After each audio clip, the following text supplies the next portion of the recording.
بسم اللہ الرحمن الرحیم۔ السلام علیکم ورحمۃ اللہ وبرکاتہ۔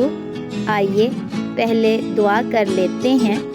اللہ پاک ہم سب کی تکلیفوں اور پریشانیوں کو خوشحالی اور خوشیوں میں بدل دے، آمین۔ کیا آپ نے آج درود پاک پڑھ لیا؟ اگر نہیں پڑھا تو پلیز ایک مرتبہ ضرور پڑھ لیجئے۔ آپ کو آپ کی اسکرین پر درود پاک لکھا ہوا نظر آ رہا ہے۔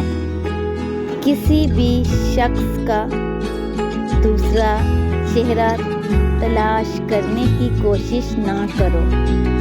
تمہارے لیے یہی کافی ہے کہ اس نے تمہارا احترام کیا اور اپنا بہتر چہرہ تمہارے سامنے پیش کیا۔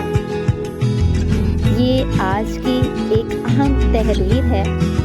امید ہے کہ ہم اس پر ضرور غور کریں گے کیونکہ یہ قابل غور بات ہے۔